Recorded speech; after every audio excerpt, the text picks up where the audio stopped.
Namo Vishnu Padaya Krishna Prishnaya Bhutale Shrimate Bhakti Vedanta Swaminiti Namane Namaste Saraswati Deve Gauravani Pacharine Nirvisesa Sunyavadi Paschatya.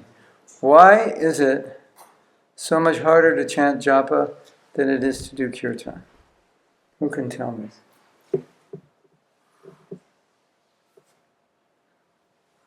Yes? It's a solo activity where you have to just do it yourself. It's hard to do things out. That's one reason, yeah. You can't. When we do kirtan, we bounce off the energy of others. So, yeah, we're getting help from others. What else?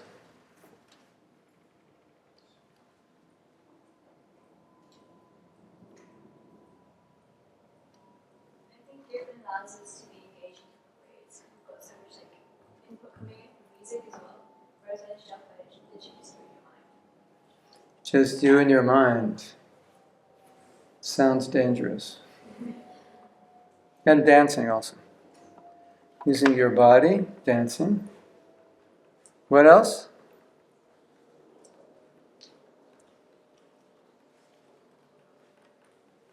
Perhaps some more scope for sense enjoyment in kirtan when there is in japa, which seems more for Krishna enjoyment. It's harder for us to bear sometimes. Yeah. Well, I would say, maybe would say more engagement of the senses. Or you could say, yeah, it's more enjoyable because there's nice music. It's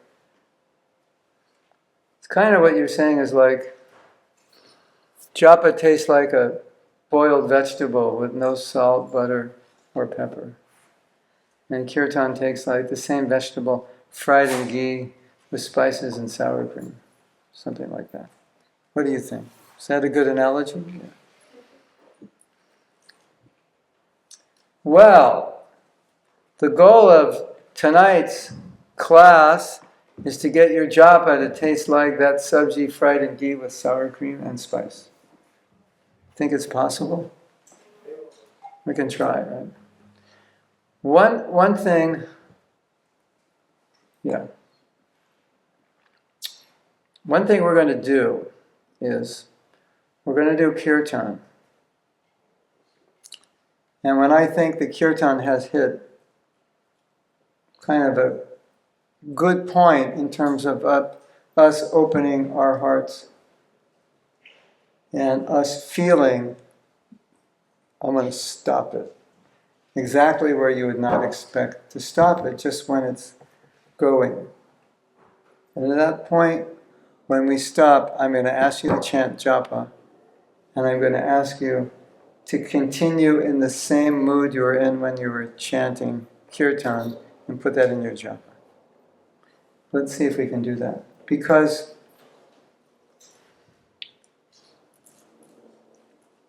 when you sing, it connects with your heart. Your heart opens when you sing. You connect with emotions when you sing, isn't it? Ah, if you just sing it's different than saying ah. Say ah, it's different, right? It's singing connects with the heart. The same emotion that we experience or put into our chanting when we're doing kirtan, we want to try to put that same emotion into our japa, see if we can keep that same level. That's the first thing we're going to do. And that was also one of the reasons I was asking this question. Because there's more emotion when we sing than we chant japa, isn't there? Like for some of us, there's no emotion when we chant japa. It's just, I have to chant japa. Yeah, there's an emotion. It's called bored. Ever feel bored when you chant japa? Yes or yes? Thank you for being so honest. Yeah, so as I said, it's the same holy name, and we can open our heart the same way as we do when we sing to japa. So, when we're singing, we're calling out to Krishna. Hare Krishna, Hare, we're calling like this. Hare Krishna, Hare Krishna. And when we're calling, what is the emotion that we feel when we're calling? It's like, Krishna, help me. Isn't it? Something like, oh Krishna, oh Radha. Either help me, or let me glorify you, or oh Radha, or Krishna, something, right? There's something. What do you feel? What do you feel when you chant kirtan? What are you trying to express? You. When I'm doing kirtan, maybe it's trying to feel the same love for God that the people around me, or trying to increase my love for God. Yeah, trying to feel love for Krishna or ask Krishna. Yeah, help me love you. Yeah, something like that. I think we all feel something like that. Some kind of Krishna help me something, isn't it? When you're chanting and you raise your hands, that's like, why do we raise our hands? It's like, help me, isn't it? Like Draupadi. Hare Krishna, Hare Krishna. As Krishna help me. That naturally happens when we sing. We're calling out. It's almost like we're saying, oh Krishna, please. And you fill in the blank, isn't it? So different kirtans, you'll feel different things, isn't it? Sometimes you just feel happy. It's almost like, thank you, Krishna, for the bliss you're giving me.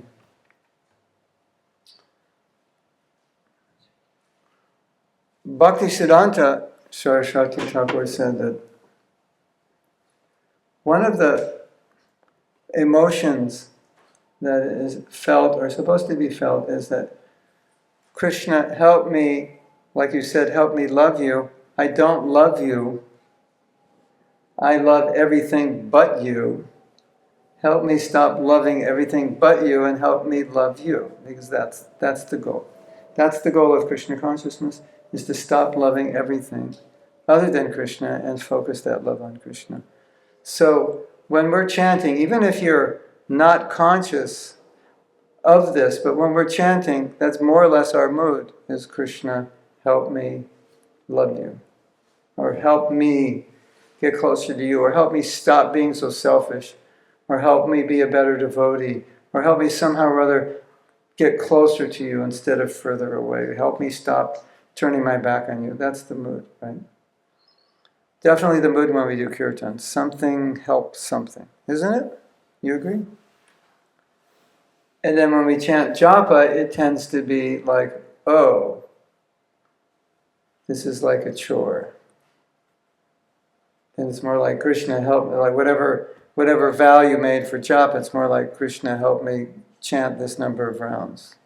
Not like, just help me finish my rounds without killing myself, basically. You ever feel like that? Help, Krishna, help me finish this one round without the need to look at my phone. Krishna, help me finish this round without becoming totally distracted, totally spaced out. You ever feel like that?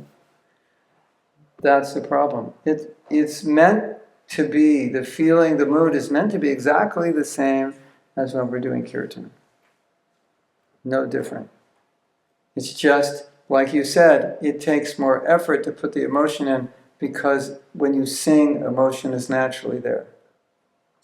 But it's meant to be chanted, japa, in the same mood that you feel when you're doing kirtan. So we're going to do kirtan, and we're going to try to keep that mood once I stop, and just take it and see if you can continue with your japa. At least we'll try. We'll see what happens. I can't guarantee anything, but at least I wanted to communicate that that mood that we have during kirtan is not exclusive to kirtan. And wouldn't that be great if when you chant japa you could enter that mood?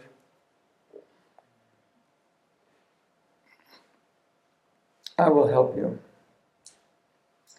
And one way I'm going to help you is with a verse that we can meditate on in the kirtan, as well as when we chant japa. It's the 5th verse of Shishastakam. O son of Nanda, somehow I have fallen into the miserable ocean of repeated birth and death. Please pick me up and place me as an atom at your lotus feet. Or pick me up and place me as a piece of dust at your feet. In other words, the mood of chanting Hare Krishna is, Krishna, I have fallen into this material world, and who knows how long you've been in the material world? How long have we been here? Anyone have a number?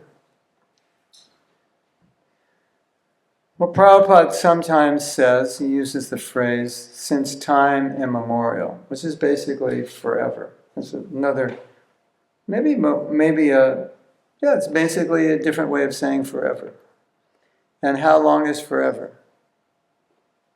Forever means there's no time when it wasn't. So, as long as there's been time in the material world, we've been here. And you probably noticed you're still here. Have you noticed? You notice that when you look in the mirror. Oh, I'm still here. I have a material body. I haven't gotten out, right? So, we're here, life after life. And so, the prayer is, I don't know how I got here, but here I am. I'm still here. Somehow O son of Nanda, somehow I have fallen into the ocean of birth and death. Please pick me up. Why don't I just get out? Why do I need Krishna's help? Why don't I just, okay, let's go. Time to leave. I get out of the material world. No more birth and death, because we can't. It's not possible. Because we need Krishna's help. So we say, please pick me up. Like you're drowning in an ocean and a ship comes by or a helicopter comes by and you're yelling, help, somehow I fell off the boat. I don't know how I fell, but somehow here I am. Please pick me up. Throw the rope. Come get me. That's the mood. Please pick me up and place me as an atom at your feet. Please pick me up. Bring me to you. I've run away from you. Bring me to you. I want to come closer to you. That's the mood. And in fact, since that's the mood, I will sing that song for you. Would you like to hear it sung? Then we can get into the mood. What do you think? Why not?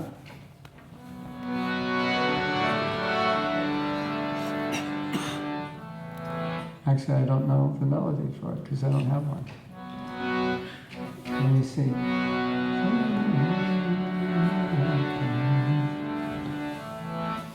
We'll try this. Wow.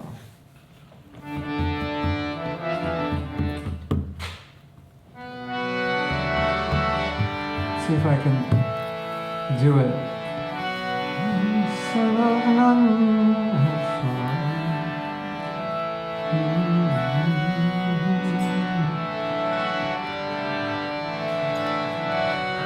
The son of Nanda have fallen into the ocean of repeated birth and death. Please pick me up and place me as an atom at your feet. You want to try to sing? Don't just sing it, but feel it. Imagine you're drowning and there's a helicopter and you're screaming, or a boat's coming and you're screaming, because it's your only hope, otherwise you're going to drown. Oh, son of Nanda, I have fallen into the ocean of repeated birth and death. Please pick me up and place me as an atom at your lotus feet. As an atom at your lotus feet.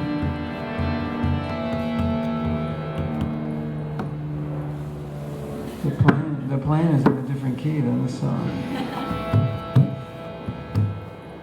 Somebody tell the plane to change their key. You want to try it? Let's try it. You play it?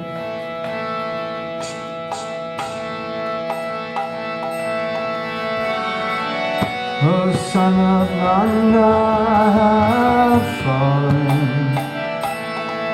into the ocean of birth and death. Please pick me up and place me as an atom at your lotus feet. So we're going to start chanting. We'll use the same melody and try to keep the same mood.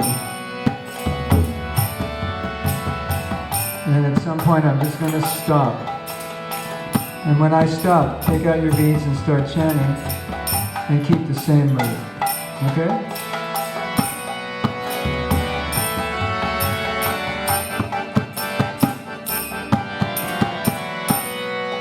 Hare Krishna, Krishna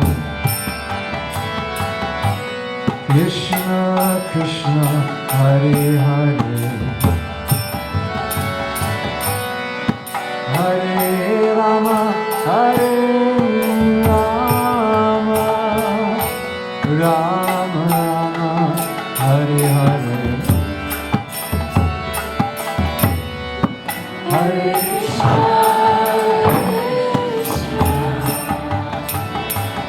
Krishna Krishna, Hare Hare, Hare Rama, Hare Rama, Rama Rama, Hare Hare, Hare Krishna, Krishna Krishna, Hare Hare, Hare Rama, Hare Rama, Rama Rama, Hare Hare,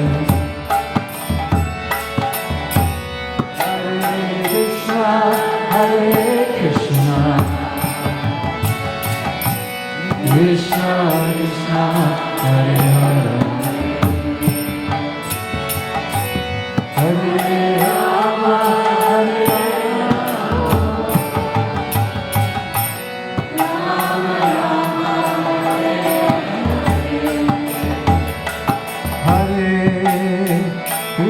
Hare Krishna, Krishna Krishna, Hare Hare, Hare Rama, Hare Rama, Rama Rama, Hare Hare. Gauranga.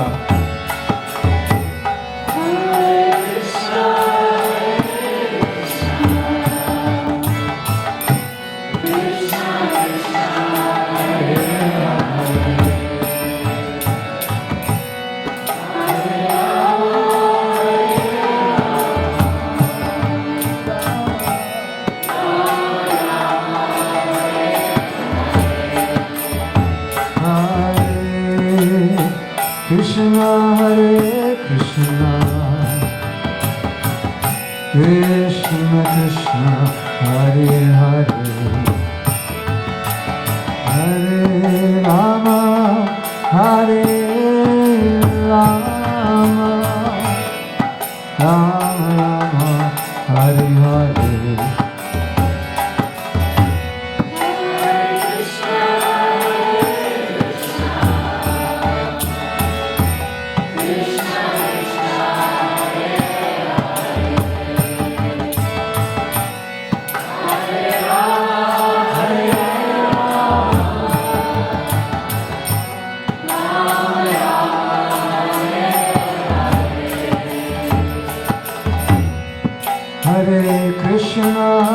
Hare Krishna, Krishna Krishna, Hare Hare, Hare Rama, Hare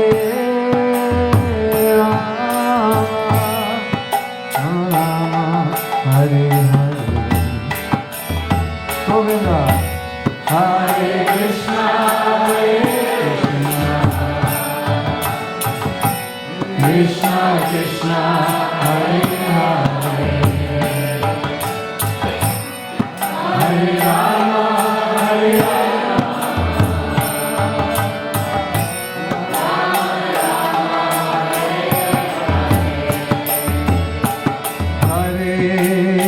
Krishna, Hare Krishna,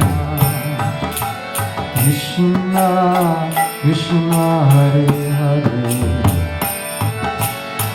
Hare Rama, Hare Rama, Rama Rama, Hare Hare.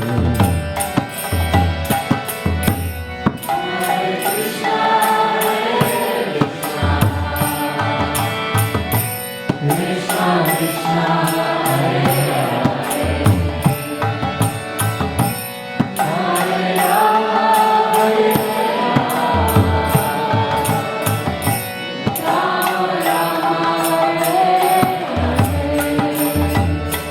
So, let's see if we can all sing the verse together, just to remind us of the mood.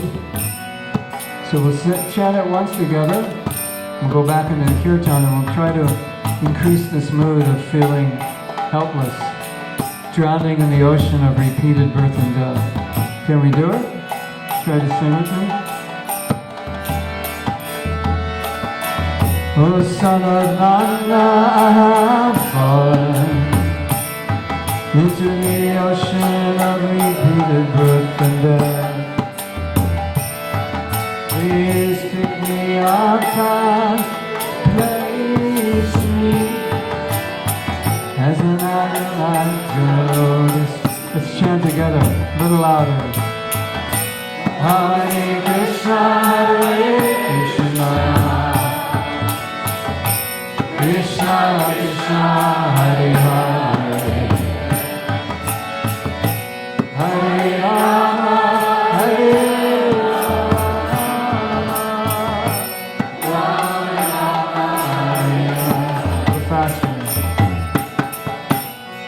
Hare Krishna, Hare Krishna,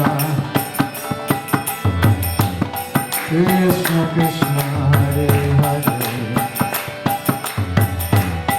Hare Rama, Hare Rama, Rama Rama, Hare Hare, Hare Krishna, Hare Krishna, Krishna Krishna,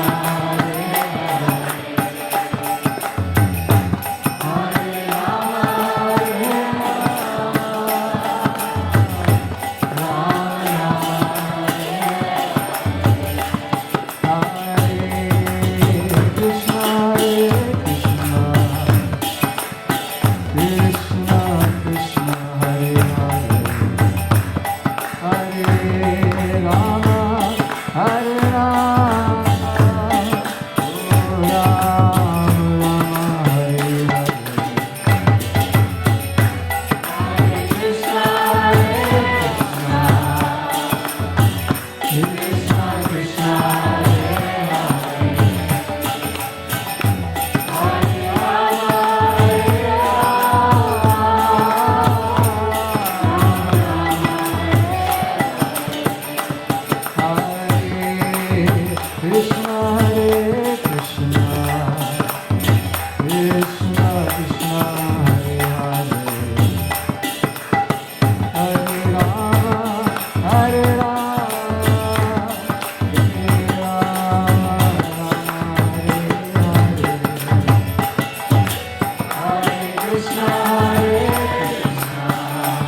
But this time, we're going to chant with more bhakti. All the bhakti you have, find it somewhere sitting within you and manifest it. Okay? Together? Hare Krishna, Hare Krishna, Krishna Krishna, Hare Hare, Hare Rama, Hare Rama.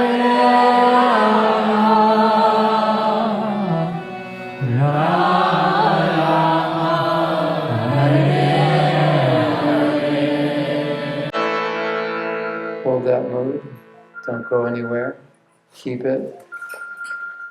First rule of japas, turn off your phone. Keep that mood. Hold on to it. Try to keep that mood and put it into your japa. We'll just chant for a few hours. Don't worry. Don't worry how long we're going to chant. I will tell you when we're finished. Don't worry about who you are, where you are, what you are, when we're going to start, when we're going to stop, what's for dinner, what else I'm going to do to you and to torture you. Don't worry about anything. Just put that mood into japa and just chant. Hare Krishna, Hare Krishna, Krishna Krishna, Hare Hare, Hare Ram, Hare Ram, Ram Hare Hare, Krishna Hare Krishna, Krishna Krishna, Hare Hare, Hare Ram, Hare Ram, Hare Krishna, Krishna Krishna, Hare Hare, Hare Ram, Hare Ram. Let's read this verse together.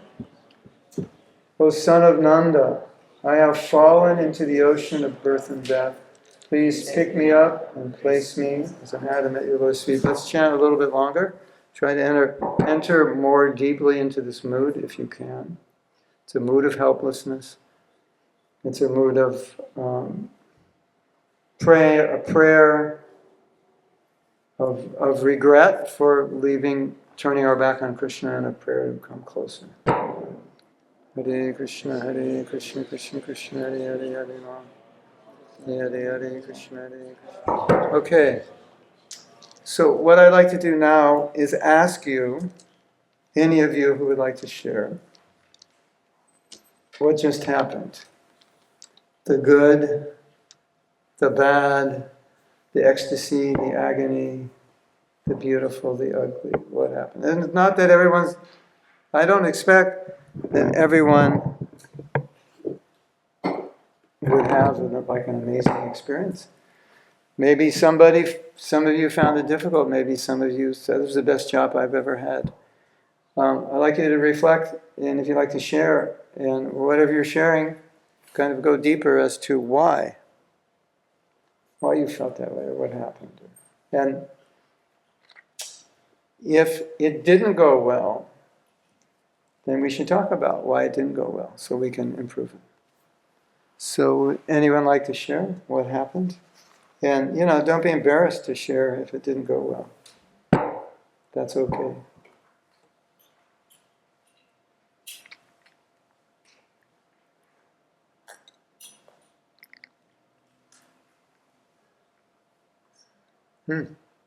So when I was doing my job, I was looking at deities.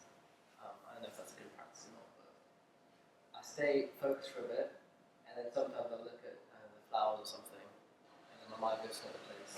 Mm-hmm. But it's still nice because I'm still concentrated on the deities, but I still find that sometimes without even thinking, one thought leads to another. Yeah.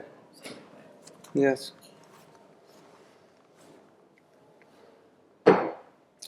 Ideally, he was saying that sometimes he focuses, and sometimes before you know it, your mind is somewhere else. Right? Just goes. Yeah. The mind will go where your heart is. So what's really interesting to think about is when your mind is going somewhere, your heart has already gone there first. Like you've lost connection. Like maybe you were there, you were chanting, and like you were there with Krishna and everything was good, then your heart slipped and it went somewhere else. So that's actually what's happening. You know, when we say my mind is, it's actually the heart. The mind is just an interface for what's going on in the heart. So you will notice that if you don't chant with some prayerful mood, your mind will just be everywhere. Because that's what the mind does. It goes everywhere. What's the job of the mind? It's to think. And so it just thinks, ponders, contemplates. When you go into the heart, then if your heart is there with Krishna, your mind just stops. Because the mind, when there is prayer and there is emotion and it's deep enough, the mind has no function. Function is, the thinking function stops. There's no need for it. Like if you're praying, if you're actually lost in an ocean, and you're drowning and you saw some ship and you're praying, please help, help, I'm here, you know, you're screaming. Would your mind be all over the universe? No, it would be only one place. Where? Where your heart is, and your heart is, please save me. That's where it is. Now, if you see the ship coming, they go, yeah, we'll save you, then maybe your mind, then maybe you pull out your phone now and start saving. But as long as that emotion is there, the mind can only support that emotion. It will not wander. So that's something to be aware of. That when you're chanting and your mind starts wandering, it's probably because whatever connection you had, if you weren't wandering, emotional connection, you lost it. Now, some of you may say, my mind wanders from the first beat. Maybe that's because you had no emotional connection even to start with, because you just thought, well, I just chant because it's a practice, you just do it. I chant 4 rounds every day. When I hit 4, bingo, you know. My parents are happy, I'm proud of myself, and everything's good. You know, so that has no emotion in it. And therefore, probably the whole time your mind's just like waiting to finish. Have you ever done that? You're chanting, and while you're chanting, you're just thinking about everything while you're waiting to finish. There's no emotional connection to the holy name. The holy name is a prayer. So like when we say this prayer, because it's in English and we can understand it, there's more of a chance that we're connected to it. And when we sang it, maybe even more of a chance we're connected to it, because we could feel it a little more. That's what's happening. So just think of this. One of the things that is so powerful in connecting with the holy name is to appreciate the holy name. To appreciate that I have the holy name. And how would you appreciate the holy name and you have it? It's that you understand that the holy name can give me love of Krishna. It can give me everything that nothing else I could do could give me. There's no austerity I could do that could give me what the holy name can give me. There's no yajna, there's no samskara, there's no anything I could do that will give me what the holy name can give me. And therefore, I am completely and eternally grateful to have the holy name. And if you're in that mood when you chant, and you feel that mood, thank you, Krishna, thank you, Krishna. Your holy name will save me, I'm so fortunate. You can begin your chanting with some emotion, right from the beginning, from the first beat. Otherwise, it's, oh no, I have to chant my rounds. Have you ever started your japa with, oh no? Of course. If you start your japa with, oh no, I can guarantee you it's downhill from there. You want to hear something interesting? This is so important. They found out that when you have a conversation with someone, however it starts, it's going to go either, if it starts on a positive, it will go up. If it starts on a negative, it will go down. Isn't that interesting? So if you and I are talking, I go, well, I don't know about that. You go, well, I think I'm right, I think you're wrong. It's just downhill from there. Where it's like, oh, well, let me listen to what you said, and that's interesting. I need to consider that. Well, tell me what you think. I'll consider that. It's on up. So sometimes we find japa is difficult because we start on a down and it just keeps going down. And all we're doing is it's going down, it's just waiting for it to end. Which is really strange because the holy name is Krishna, and why would I wait for my time with Krishna to end? That's not good, is it? Krishna, it's a torture, chanting your name. Spending that time with you, so hard. Not good. So this is what I suggest, to begin your japa with appreciation. Just start with this, thank you, Krishna, for giving me the holy name. Start with positive. It's your best chance to have good japa if you start like that. Thank you, Krishna. But you can't just say it, because if you say it and you don't feel it, it's not going to work. You have to feel that, grateful that I have the holy name. How many people live in England? 60 million or something? How many chant Hare Krishna? 2,000? No, 1,000. 3,000. Whatever it is, it's a fraction of the population. What to speak of the population of the world. So anyone who has the holy name, who's taking it on any kind of regular basis, is most fortunate, are among the most fortunate people in the world. Not the ones who are famous and not the ones who have all the money and all this and that. They're not the most fortunate. Those who have the holy name are the most fortunate, because this holy name can give us everything spiritually that we could ever desire. This holy name can bring us back to Krishna even in one life. That's amazing, isn't it? I could go back to Godhead in one life just from chanting Hare Krishna.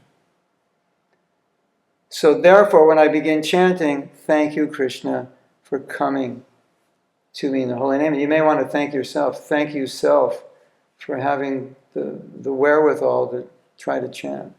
And just enter with appreciation. That emotion of appreciation is going to help you tremendously. And I have a story for you. Would you like to hear it?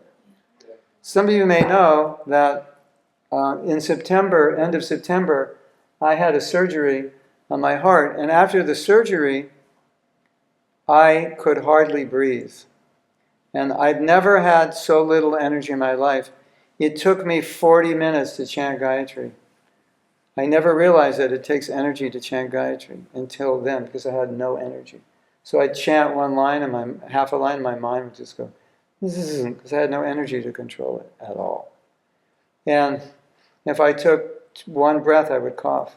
So I couldn't chant, because I had no breath. I couldn't say Hare Krishna. I could maybe say Hare Krishna, that was it.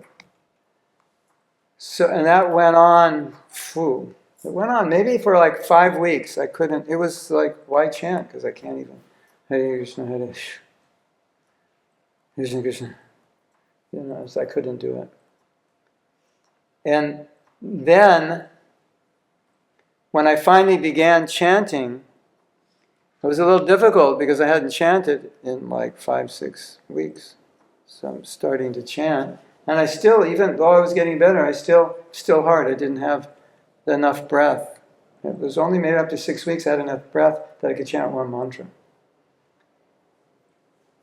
And I still didn't have a lot of energy, but you don't have energy, it's really, really difficult to focus. So those rounds that I was chanting when I began chanting again were probably the worst rounds that I have chanted, at least within my memory of the last 20, 30 years. Maybe I've chanted rounds that bad, maybe before, but I can't remember chanting that bad. It was like so hard.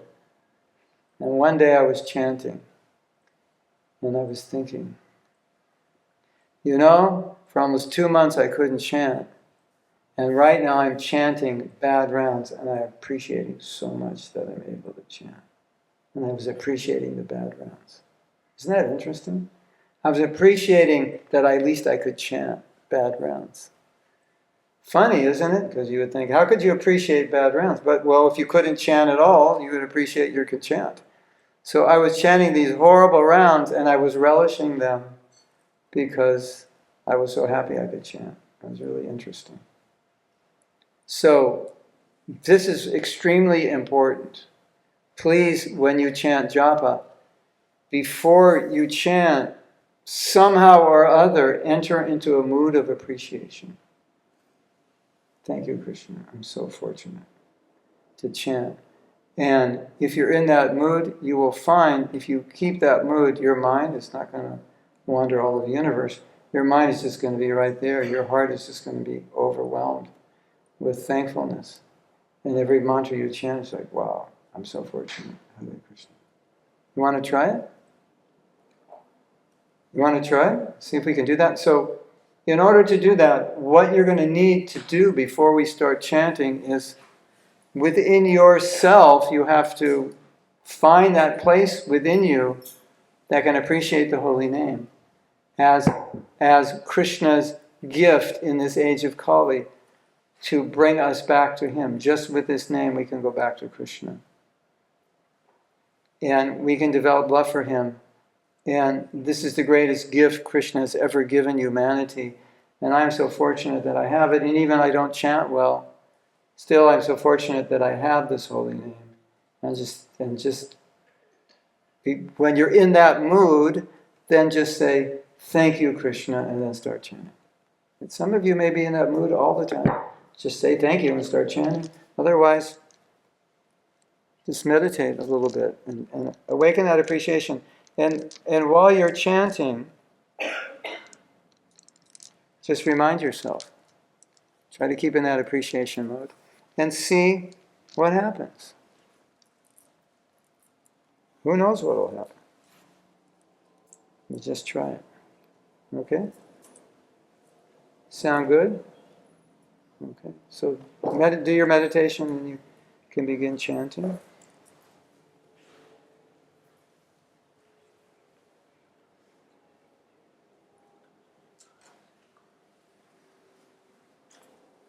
Hare Krishna.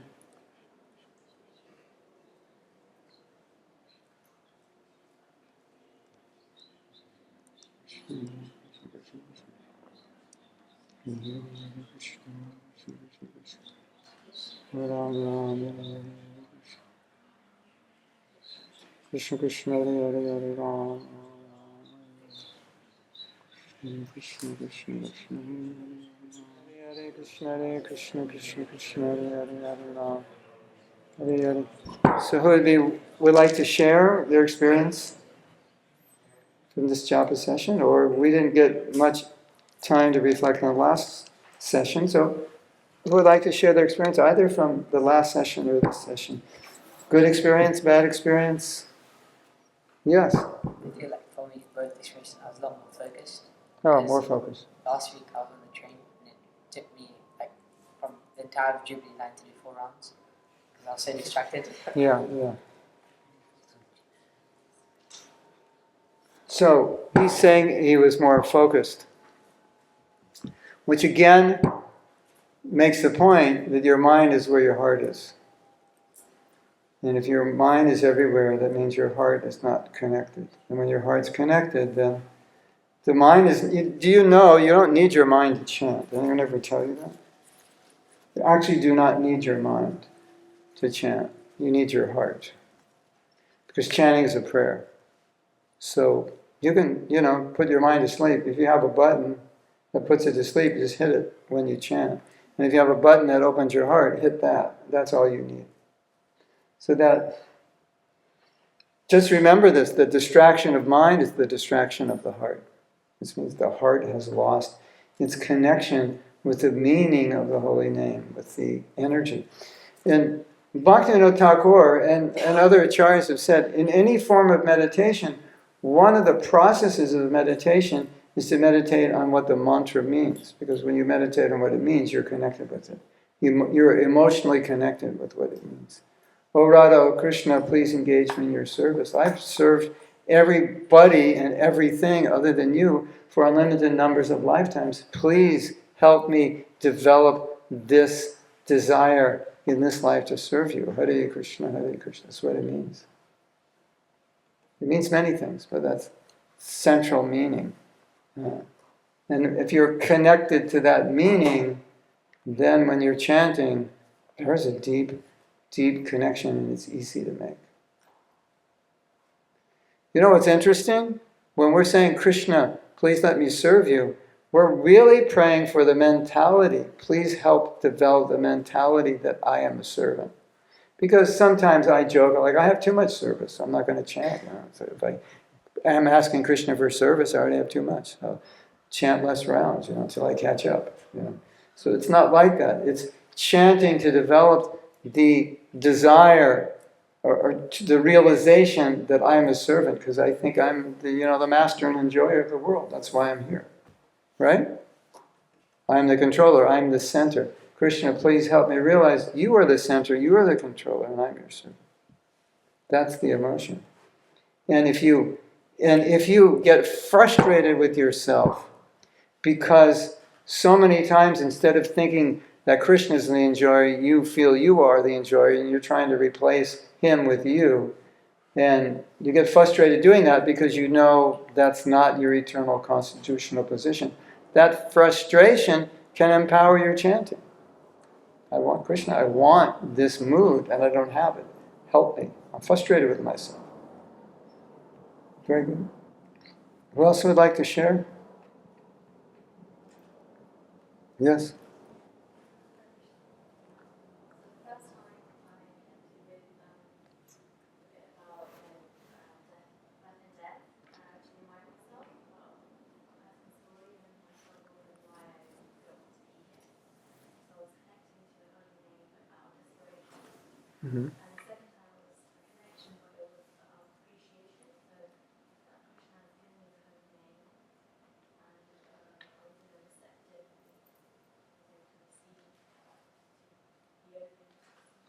Which one do you like better? Uh-huh. There's so many relationships we can have with the holy name in so many moods, and they often change even during our japa session. Whatever we feel empowering will empower us. But the appreciation, I feel, is the foundation upon which to build any other mood. Here's my theory. When you become distracted, and anytime you're struggling with japa, you're bored with it, there's no taste, you don't want to do it, it's a lack of appreciation. That's the cause. Remember that. So when you're in that situation, just stop and say, thank you, Krishna. And say things like, I am the most fortunate person in the universe because I have the holy name. And when it's like in any relationships degrade when appreciation is lacking, isn't it? And when appreciation is lacking, sometimes negativity comes in. And you do not want negativity towards chanting. That is like really bad. And as I said, if we start off negative, it just gets worse. So appreciation is the foundation upon which to build. And just remember, if it's difficult, stop. It's because the appreciation is missing. That's why there's no attraction, no taste. If I could appreciate the holy name, chanting the worst rounds I've ever chanted in my remembrance, and relish those horrible rounds, that's the power of appreciation. Isn't it? Isn't that amazing? I was relishing bad rounds. You might say, oh, Prabhu, my rounds are always bad. Well, at least relish them. Now you can learn to relish your bad, horrible rounds, just thinking, well, they may be bad, but I'm fortunate to be chanting bad rounds. It's true, isn't it? Hare Krishna. I may not be a good devotee, but I'm fortunate to be one. Anyone else want to share their experience, good or bad? Yes? During the first session, there was a slight feeling of unluckiness, and I guess I tried to connect it to the holy name. So, like feeling unlucky of the holy name. Yes. So great. And with the second one, because of the gratitude, it felt more like I felt more gratitude. I felt more More what? More value. Oh yeah. Well, let's see if we can turn the first one into gratitude. I am not worthy, which means it's better, or a more accurate way of saying is, I'm not qualified. I'm not, I don't have any prerequisite qualifications for devotional service, but you've given me the holy name. So they both would be then appreciation. It's like, you've given me something that I don't deserve, and I'm so grateful that I have it. Because, often we will find this idea that I'm not qualified to be a devotee, but I'm not disqualified from being a devotee. In other words, it's like we let you into Cambridge, but you weren't qualified, but I know the president of Cambridge, so he's going to let you in. So I'm not qualified, but I didn't get disqualified because the president of Cambridge was nice to me. So it's like, we're not qualified, but Lord Chaitanya is not disqualifying us. He's going to give us the mercy. So when we use the word unworthy, although acharyas use that word, they use it in a different sense than we use it. Because when we use the word unworthy, it can connect with low self-esteem. Like, I have no value. When they say they have no value, they're saying that I have not done anything to give me value to you, Krishna. I've never done devotional service before. I don't love you. It's a different kind of unworthiness than we might feel like I'm useless or Krishna doesn't love me kind of unworthiness. It's different. So if we can place it in that way, then that unworthiness will actually help you appreciate. Like, wow, they're letting me into Cambridge and I didn't even graduate middle school.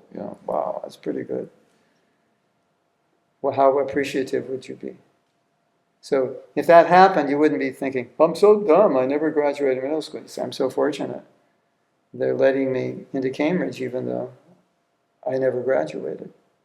Right? Yeah. Thank you.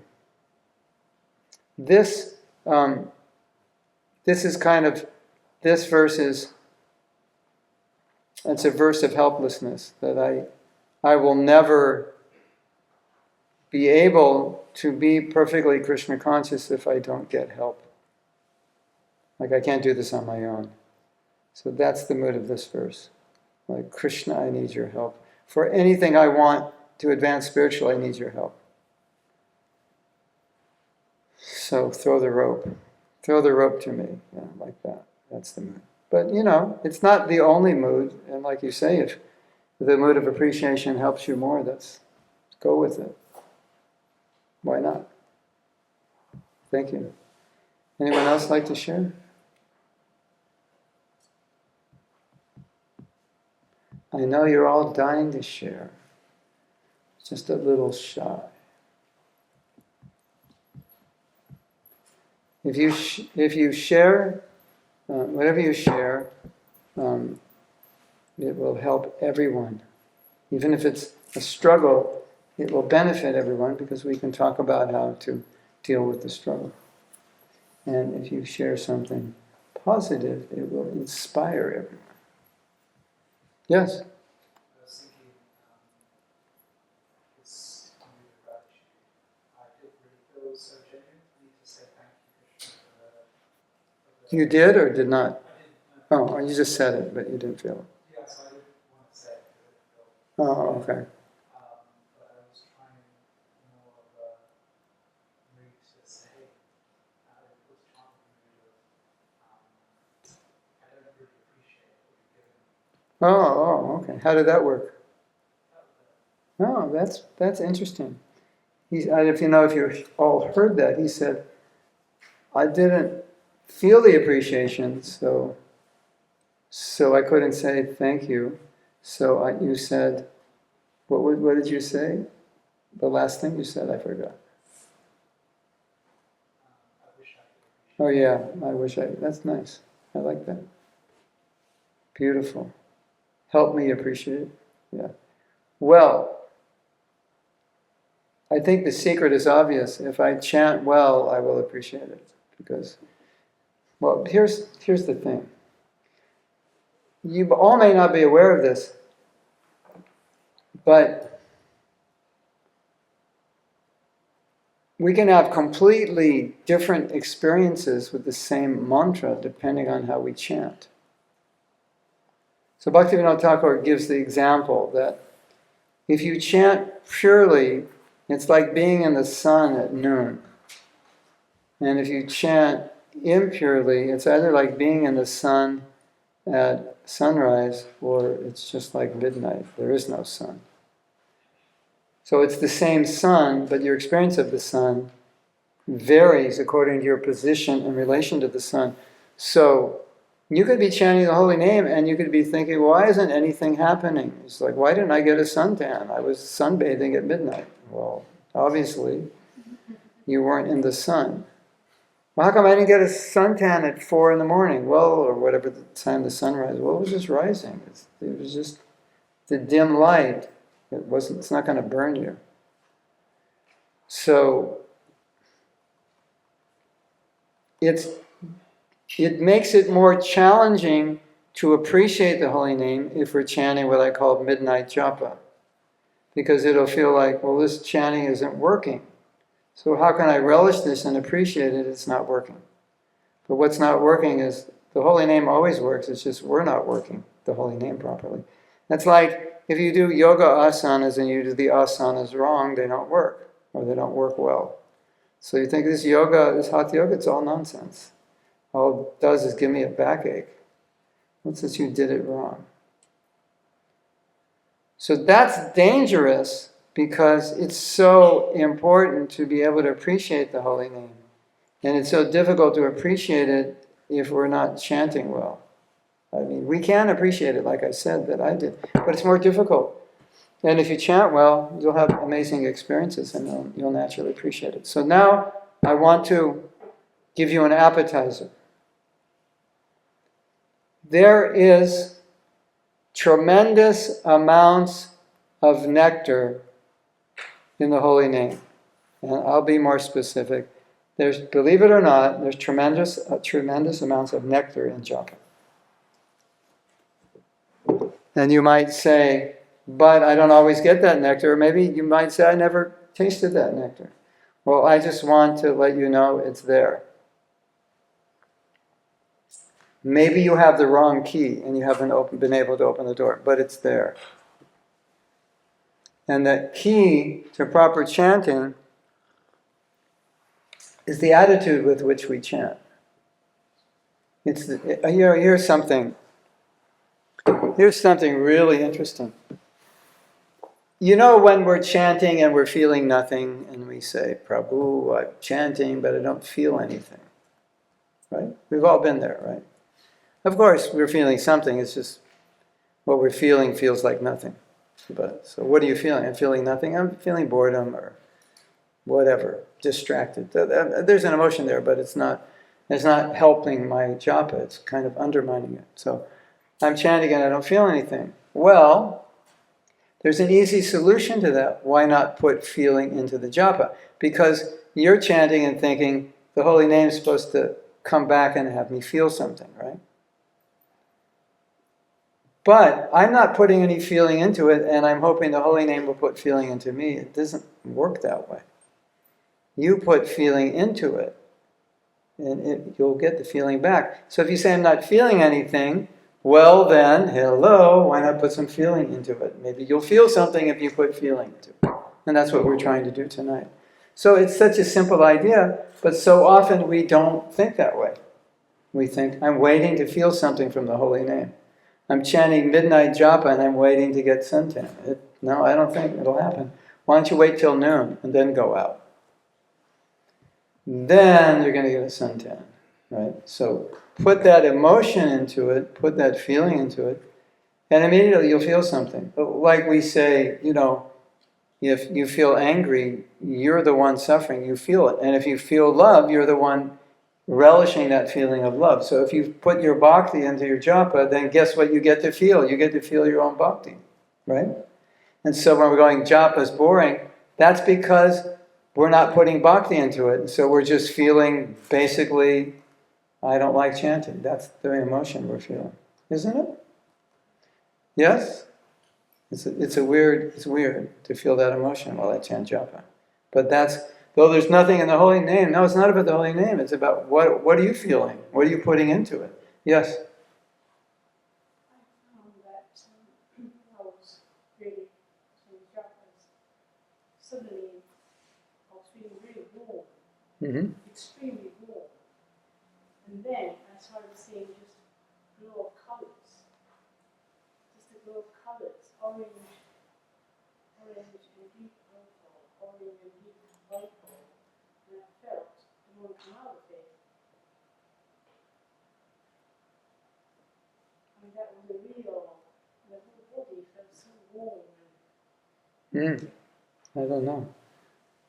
I don't know what to say. If you were a hippie from San Francisco, I would have said, it sounds like the LSD is recycling. Maybe your connection with Krishna is relieving a lot of anxiety and a lot of distress in you, and you're relaxing, and possibly, maybe, feeling comfortable, feeling connected. When you're connected to Krishna, that's your home. That's where you belong. You'll naturally feel comfortable and warm and peaceful, right? It sounds like you're saying feeling peaceful. Yeah.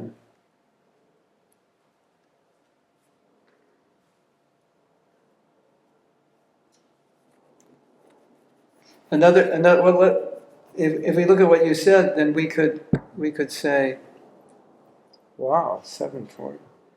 We could say,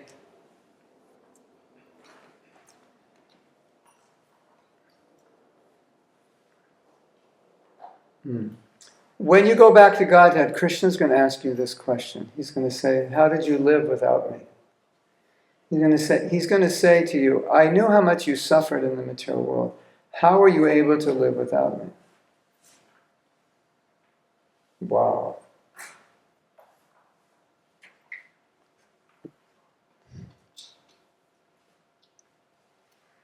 And when I first heard this, I thought, it's Krishna, the way I was able to live without you is to totally forget you. Because if I remembered you, I would suffer. So I just dove into sense gratification to obliterate my relationship with you. That's how we tend to tolerate, right?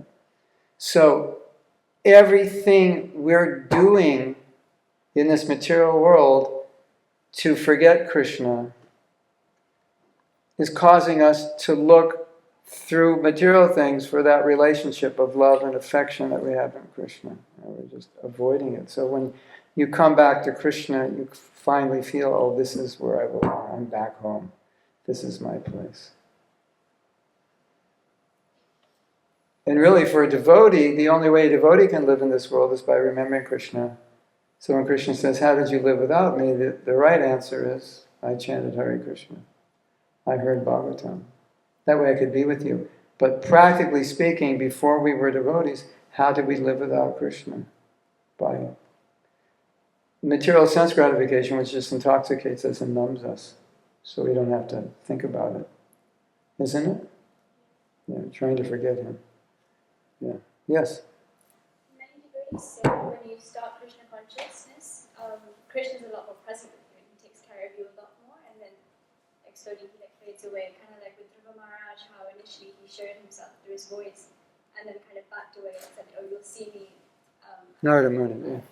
But I'm just thinking now, it doesn't seem like Krishna would ever choose to back away as something he must have asked him. The story that you're referring to was actually Krishna was Narada Muni, and he was just trying to create Narada Muni's anxiety to be Krishna conscious. So it's like Krishna said, here I am. And he's like, oh my God, you're amazing. And then, I'm not going to see me until you become pure, but I just wanted to give you a preview of what's going to come so that you hanker for it. So it was actually helpful. It wasn't like, oh, I'm going to hide from you because that's what I do. It's not like that at all. It's actually, he's more visible the more you progress. What that devotee might have meant is that perhaps we, after a while, we slacken in our bhakti. But Krishna's never going to, on his own, disappear from us. It would only be because we want him to, and we neglect him. But if you want him, he'll be present. Well, I was supposed to end at 7:30 and take questions, and now it's 7:43.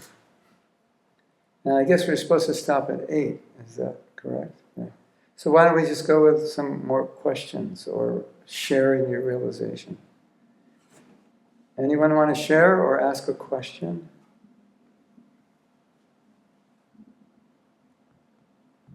Yes. Could you just share more on your point?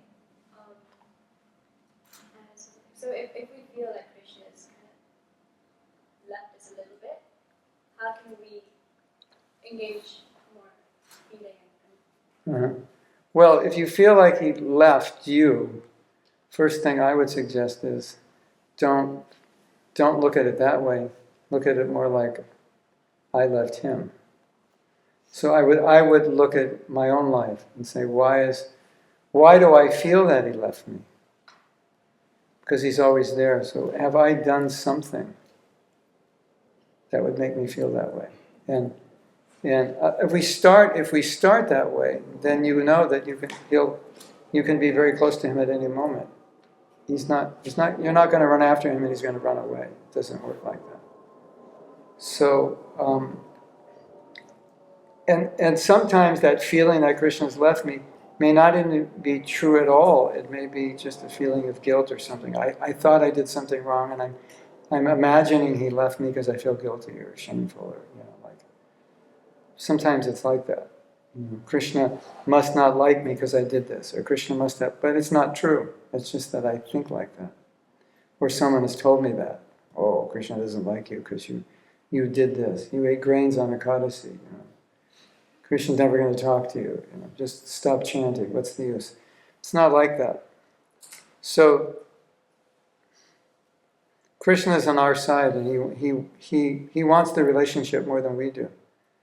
So if there's any problem in the relationship, it's from our side. And I think, I just have a sense, I think maybe for you it's an imagination, it's not true.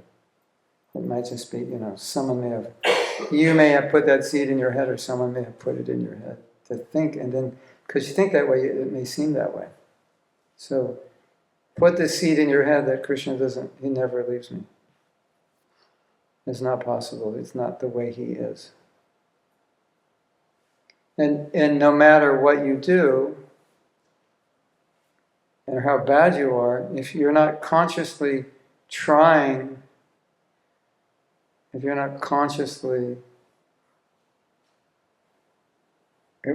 long as you're trying to go back to Krishna, he's always there. It's not going to be like, you finally get there and he's like, sorry, too late, you messed up. It's not like that. It would never be like that. And what I think is really, really important, that we always see that Krishna loves us and he's always our well-wisher, and therefore anything that makes it seem that that's not true is coming from our perception of it, our false perception of it. And if you have that perception that Krishna is always on your side and always loves you, it doesn't matter what happens materially. You'll never change that. You'll always feel, oh, this is mercy. Even though, I got in this accident, or I have this disease, or I lost this or that, you'll never feel that Krishna has abandoned you, because he hasn't. It's just a perception. And I know many, many devotees feel that way when they go through hardships. Like, why did Krishna allow this and he abandoned me? And they lose faith. Where others get closer to Krishna during hardships and think, well, this was a blessing. Just like I was with an old friend of mine, Sakya Ras, and we're talking about the surgery I went through, or somebody was talking about it. And they're saying, wow, you could never have gotten the realizations you got unless you went through that. And I said, it's a fact. I got realizations that were impossible for me to have unless I went through a situation where, like, every ounce of energy to enjoy this world was robbed from me. And after the operation, I was sleeping 2 hours a night. I was eating maybe a handful of food. This is all my body could do. So I was like a liberated soul. And I had no capacity to enjoy this world. I was completely out of the I'm enjoyer consciousness. And there's no way I could ever have done that. So, and I never thought, Krishna, why did you do this to me? I thought, wow, this is amazing. Thank you. And I've always had that attitude. Even before I was a devotee, I always had that attitude. That whatever happens, God is there. And there's a reason. And He's doing it. In any other attitude than that, it's like, to me, it's like we're just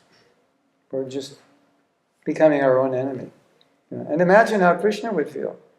You think, Krishna, why don't you love me? And Krishna's like, what? What are you saying? I love you so much. I sent Prabhupada here, I gave you Bhagavad Gita, you're eating, you're breathing, look at everything I'm giving you. I've given you so many friends, and you say I don't love you. Yeah, it's not good. Hare Krishna. Yes? We're often reminded how Krishna and his name have no difference. Yeah. But just as powerful as each other. So when we're chanting, how do we build that respect?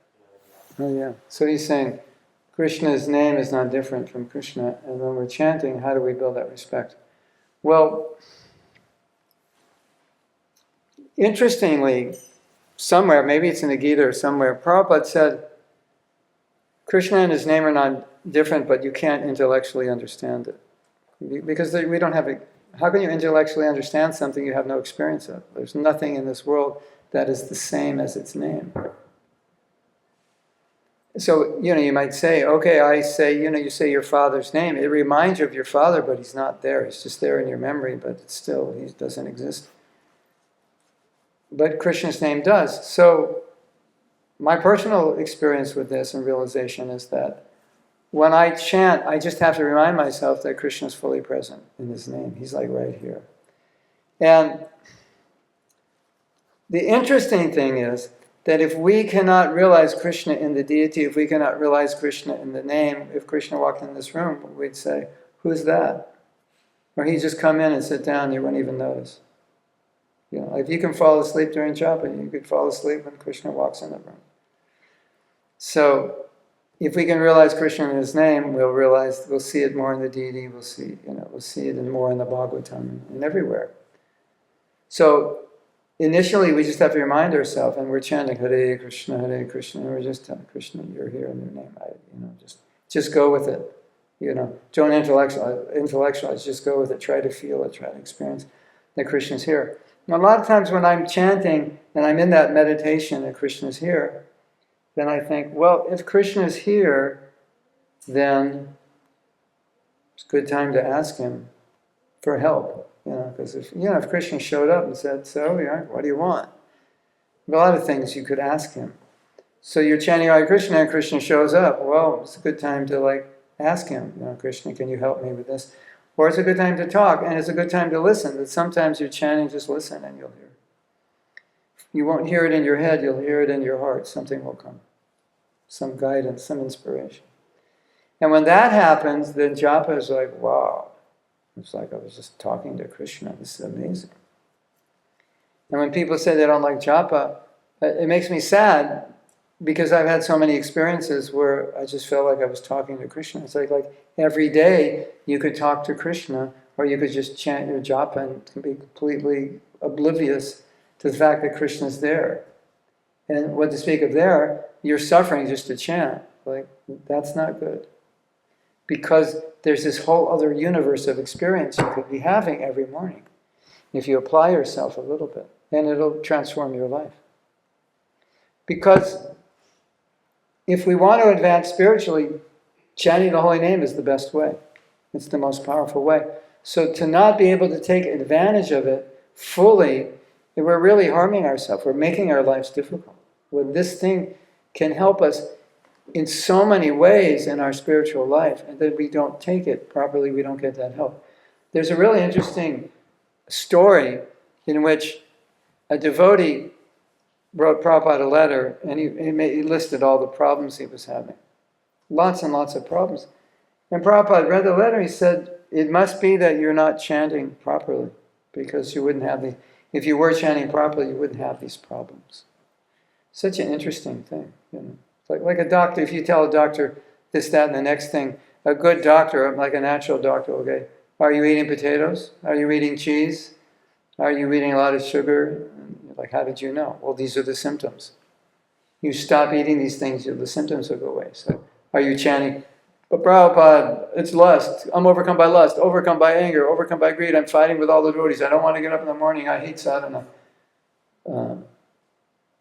Yeah, it sounds like you're not chanting properly. Because if you were, this would not be the problem. So just think about that. There's so much you could be getting from the holy name, and if you're not getting it, and if you're taking the time to chant but not chant properly, and you're not getting it, it's such a waste, isn't it? It's like you're eating but you don't chew your food, and so you don't digest it. Like, that's a waste. Something to think about as an impetus to chant better. And if you chant better, you'll have experiences and realizations that will keep you going in your chanting. So it's easier the next day. Every day you chant well, it's easier the next day. Every day you chant poorly, it's more difficult the next day. Have you had that experience? That's the oh no experience. That's when you start chanting and it's oh no. That's because yesterday was bad or the day before was bad. And when yesterday was good, it's oh yeah, not oh no. Oh yeah, this is good. And so we don't want oh no, we want oh yeah. Right? And you will notice it. You will know if you listen and pay attention.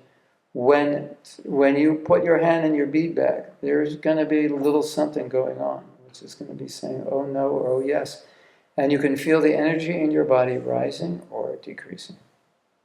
Have you ever put your hand in your bead bag and you just went? Does that ever happen? Your energy went down. Like, this is going to be hard. That's because we're not chanting well, and it's been hard. Where if you chant well, then when you put your hand in your bead bag, your energy will go up. Because anything you like to do, just that word will give you energy. And anything you don't like to do, that word will... Mathematics, statistics. Some of you, energy went up. Some of you, energy went down. Right? Isn't it? Statistics. Ah! You say statistics to my daughter and she'll scream. But you say something else to her, so yes, dance, you want to dance? Yes. So we're all like that. And so we don't want to have negative experiences with the holy name. We want to say japa. Say, yeah, japa, nectar. That's why in my affirmation book, it says, one of the affirmations is, I want to chant, I get to chant, and I love to chant. To reprogram your relationship with the negativity. And now it's time from our sponsor. This is Japa Affirmations book, 20 affirmations, to set the proper mood. So like we said, that mood of appreciation, how it changes everything, this sets the mood. And if this is not good enough, and you want to take it to the next level, we have Japa Affirmations 2.0. Subtitled, 20 additional affirmations to take your japa to the next level. This came out, this I wrote 12 years after this. Because 12 years of teaching japa, just naturally more affirmations came. And I hesitated writing a book because I thought, you already have one, you can't have two. And I thought, Steve Covey wrote the 7 Habits, and like 10 years later he wrote the 8th Habit. So I'm following in his footsteps. And what we have here are affirmation cards. And it takes a japa affirmation book and it puts them like on cards, which are like tarot cards. So each affirmation is on a card, so you could meditate on it when you're chanting japa. Whoops. And we have this also on a poster, all these cards on a poster. So these are just to facilitate your japa. I've got everything out of order here. So, yes. I'm just trying to make it easier for everyone to chant japa. These cards, these books, it'll make it easier because it sets the right mood. And the mood is everything. So we still have 3 minutes. Oh yeah, another word from our sponsor. If you are between the ages of 12 and 18, on July 19th, 2025, we are having a workshop called what's it called? Self-care for teens? I forgot. We're doing a workshop. If you're over 18, you could sneak in the back. We're not checking your identity, which is given by myself and my daughter. So I've done a self-care workshop. It's a self-care workshop, but it's directed towards people of that age. So, if you're like 19, 20, 21, it's probably still relevant. If you're 26, it's because we're dealing with all the way down to 12, it may not be so relevant. Although a lot would be. But anyway, I wanted to throw that out. And I'm not sure how you register. Jairati would know. And it's being held where? Maybe here. Where's Jairati when you need her? Where's it being held? I'm just looking for it on here. It's being held at one of the Avanti schools. And I would think it would be here because it's closer to the manor.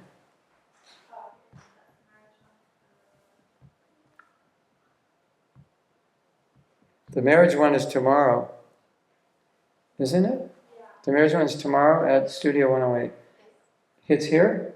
The July 19th? Oh, Gurukula. It's at the Gurukula. Is that the Gurukula I went to?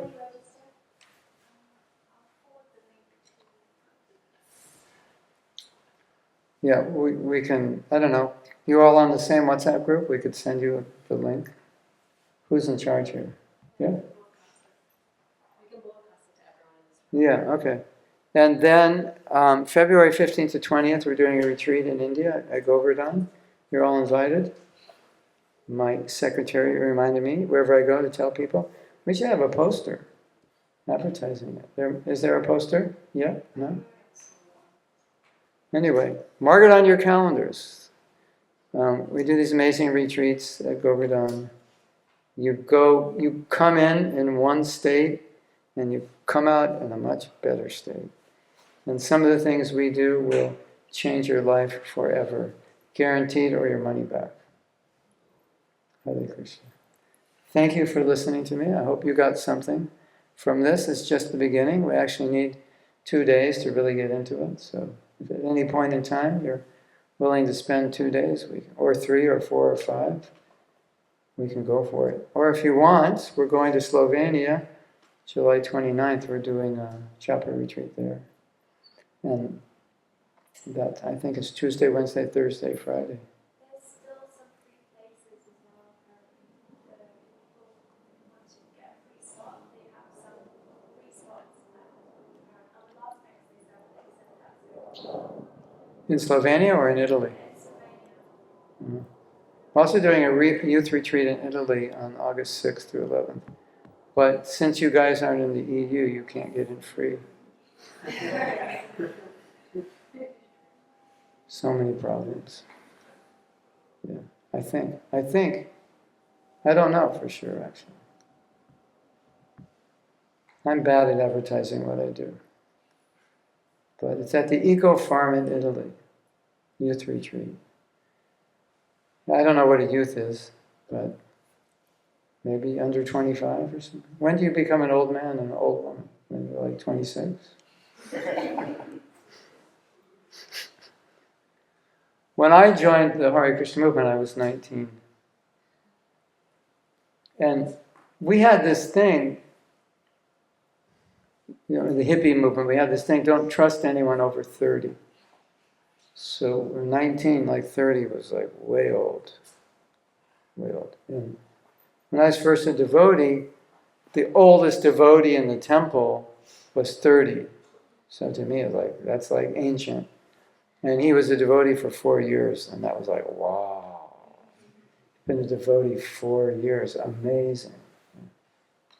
Relative time. Anyway, if you're interested, somewhere these things are advertised on my website, mahatmadas.com. We have japa workshops online you can take. It's a self-paced course. You can hear talks on japa. It's really helpful if you want to improve your japa to hear about it. Remind you, it's just, we forget. We need to hear all the time and be reminded. So, not just mine, there's so many devotees teaching japa, just to hear about it is so important. So, Hare Krishna to all of you. If you have any more questions, then you're going to ask me after we officially close. We officially close now, right? Is that correct? 8 o'clock. I'm in England, so I have to be Papa. So we're going to end now, but if anyone wants to talk, and then the books are somewhere out there in the hall, and I can sign them if you'd like. Thank you very much. Srila Prabhupada ki jai. Thai Gaur Premanandi Hari Hari.